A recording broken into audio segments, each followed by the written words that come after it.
कूड़े को ज़ाया ना होने दें और अपने घर का कूड़ा ज़ाया ना होने दें, अपने शादी ब्याह में जब जाती हैं कूड़ा ज़ाया ना होने दें, गाड़ियों में बैठती हैं कूड़ा ज़ाया ना होने दें, होटलों में जाती हैं ना ज़ाया होने दें।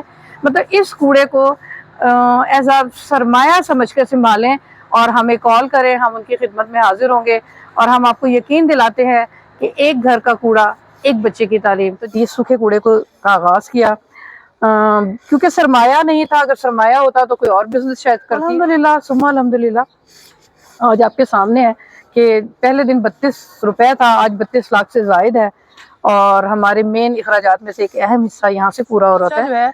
वो पढ़ता नहीं है तो कुछ अरसे के बाद वो भी नौकर बन जाता है, तो एक नौकर का बच्चा नौकर ही प्रोड्यूस हो रहा था।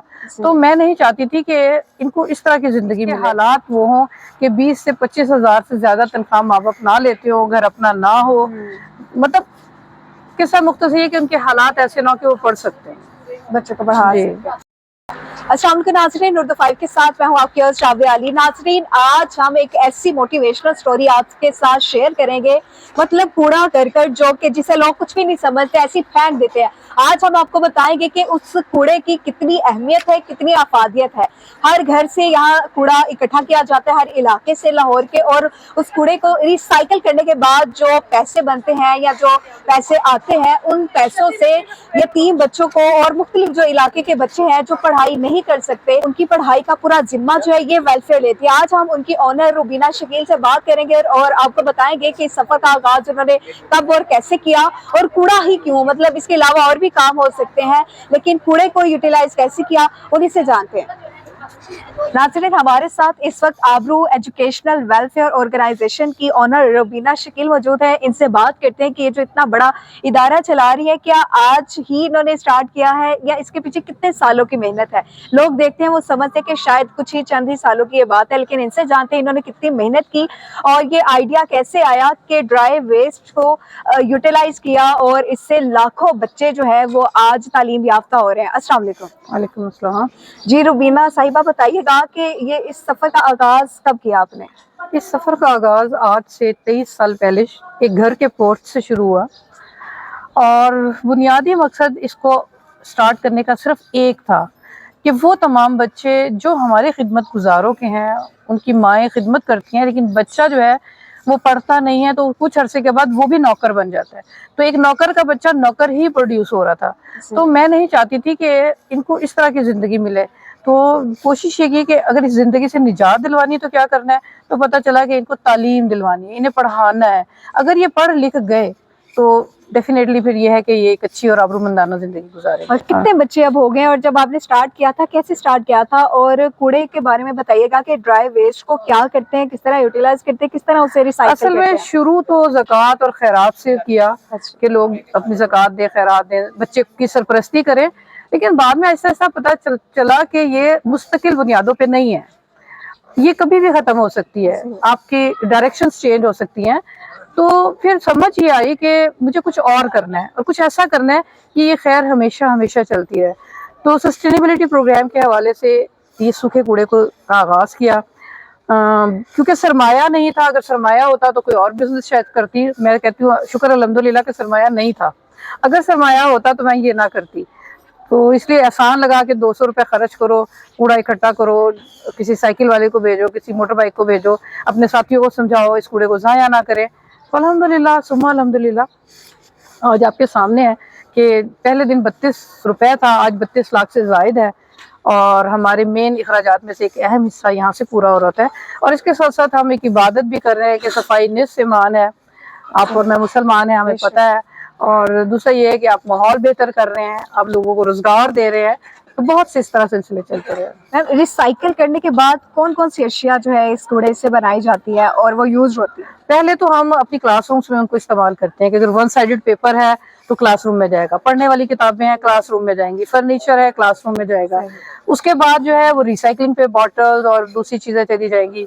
उसके बाद बिल्कुल कचरा है तो उसके बंडल्स बन जाते हैं जो कि जलाने के काम आ रहे होते हैं आगे किसी भट्टे वगैरह में। तो इस तरह जीरो वेस्ट हम पे पहुंचते हैं। कभी ऐसा हुआ कि इसमें से बड़ी नायाब और बड़ी महंगी चीज निकली हो? मोस्टली सारी कोई हमें अब खाली सूखा कूड़ा ही नहीं देते, अब लोग घर का फर्नीचर, बिस्तरे, बर्तन, اور بڑے بڑے اسکول ہمیں جتنا آپ کو فرنیچر نظر آ رہا ہے 5000 بچوں کا، یہ سب نایاب چیزیں یہاں پہ موجود، اور سب سے زیادہ اس کوڑے نے یہ نایاب بچے مجھے بھیج دیے کیونکہ یہ کوڑے کا سن کے ہی آئے ہیں۔ بے شک ایسی ہے۔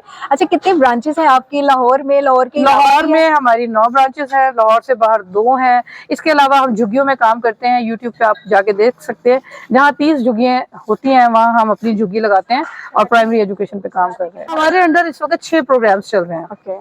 آبرو کلیکشن کے نام سے بیڈ شیٹس اور کپڑوں پہ کام کرتے ہیں، آبرو فارمنگ پہ کام کر رہے ہیں جہاں جانور پالے جاتے ہیں، ہمارے بچے کو بالکل ہائیجینک صاف گوشت آرگینک چیزیں ملتی ہیں، انڈے، دودھ، دیسی گھی ادھر سے آ رہا ہوتا ہے۔ اسی طرح ہم چھوٹا بلا سود قرضہ دیتے ہیں جس میں ہم سروس چارجز کوئی بھی نہیں لے رہے ہوتے ہیں۔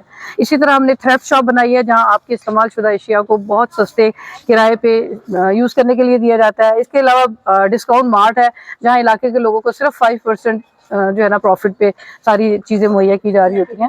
میم یہ بتائیے گا کہ بچوں کے بارے میں کہ بچے مطلب داخلہ کیسے لیتے ہیں، کن بچوں کو آپ یہاں پر ایڈمیشن دیتی ہیں؟ کیا وہ یتیم بچے ہوتے ہیں یا اعلیٰ؟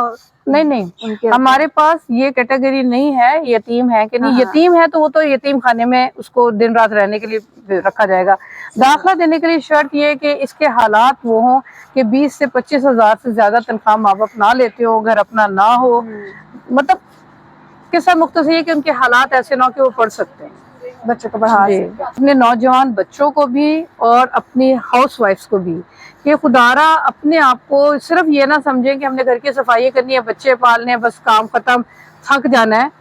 وہ کہتی ہیں ہم کیسے سوشل ورک کریں؟ بہترین طریقہ ہے کہ وہ گھروں میں بیٹھیں، گھروں میں رہیں، کام کریں، اپنے بچوں کو ایجوکیٹ کریں کہ کوڑے کو ضائع نہ ہونے دیں، اور اپنے گھر کا کوڑا ضائع نہ ہونے دیں، اپنی شادی بیاہ میں جب جاتی ہیں کوڑا ضائع نہ ہونے دیں، گاڑیوں میں بیٹھتی ہیں کوڑا ضائع نہ ہونے دیں، ہوٹلوں میں جاتی ہیں نہ ضائع ہونے دیں۔ مطلب اس کوڑے کو ایز اے سرمایہ سمجھ کے سنبھالیں اور ہمیں کال کریں، ہم ان کی خدمت میں حاضر ہوں گے، اور ہم آپ کو یقین دلاتے ہیں کہ ایک گھر کا کوڑا ایک بچے کی تعلیم، تو جہاں وہ گھروں کا اپنا سنبھال رہی ہوں گی وہاں اور اپنے بچوں کے ساتھ ساتھ دوسرے بچوں کو بھی پڑھا رہی ہوں گی۔ کوڑے کو کیسے اکٹھا کیا جاتا ہے اور کن کن علاقوں سے سب سے زیادہ کوڑا جو ہے ملتا ہے؟ جی لاہور کے تمام ایریا سے اکٹھا کیا جاتا ہے، زیادہ ماڈل ٹاؤن، ڈیفینس، جو پوش ایریاز ہے جہاں پیزا، بوتل، شیمپوز کا استعمال زیادہ ہوتا ہے وہاں سے ملتا ہے، اور ہم ہر ایریے میں ہفتے میں 1 دفعہ جا رہے ہوتے ہیں۔ ابھی تک کتنی تعداد ہوگی ہے بچوں کی؟ اس وقت اس سینٹر میں جو ہے وہ 1500 کے قریب ہے، ٹوٹل 5000 سے زائد بچے پڑھ رہے ہیں۔ اچھا جب آپ نے اس سفر کا آغاز کیا تھا آپ اکیلی ہی تھی اس سفر پر یا کارواں بنتا رہا؟ جی اکیلی تھی اور وہ کارواں بنتا گیا الحمدللہ ماشاءاللہ۔ فیملی میں سے کتنے سپورٹ ہے؟ اب تو 100% سپورٹ ہے۔ اچھا شروع میں جب آپ شروع میں چھوٹے بچے ہوتے ہیں کہ ماں یہ کیا کوڑے کا کام کر رہی ہے، شوہر ہمارے پاکستانی ہیں، وہ کہتے ہیں کہ بیوی ڈیفینیٹلی بچوں کو گھر کو توجہ دے، اور یہ ان کی محبت ہے۔ میں تو اپنے مردوں کو، بیٹوں کو، بھائیوں کو سلام کرتی ہوں جو ہماری حفاظت کرتے ہیں اور ہم سے توقع رکھتے ہیں کہ ہم فل فلیج اپنے بچوں کو توجہ دیں، لیکن میری خواہش اور میری ضروریات اور میرے مسائل کچھ اور تھے جو میں اس کام پہ لگی ہوں۔ لوگوں نے کریٹیسائز بھی کیا کہ نہیں، اس کا کس طرح سامنا کرتے ہیں؟ کریٹیسائز تو نبیوں تک کو لوگوں نے کیا، تو مجھے کیوں نہیں کرنا تھا؟ مجھے بھی تو کرنا تھا نا۔ لیکن ایک ہی جواب پوچھتی تھی میں اپنے آپ سے، میں یہ کس کے لیے کر رہی ہوں؟ مال کمانے کے لیے یا اللہ کی محبت میں؟ اور نبی پاک صلی اللہ علیہ وسلم نے کہا کہ تم میں بہتر وہ لوگ ہیں جو لوگوں کے لیے نفع کا باعث بنے۔ تو جواب ملا کہ اللہ کے لیے، تو پھر جو مرضی کہتا رہے پھر ٹھیک ہے اللہ۔ اور ایک جملہ ہے ان اللہ مع الصابرین، اللہ صبر والوں کے ساتھ ہے۔ آج اللہ کا شکر ہے پھول کھلائے اس نے میرے گرد۔ بہت شکریہ۔ بہت شکریہ۔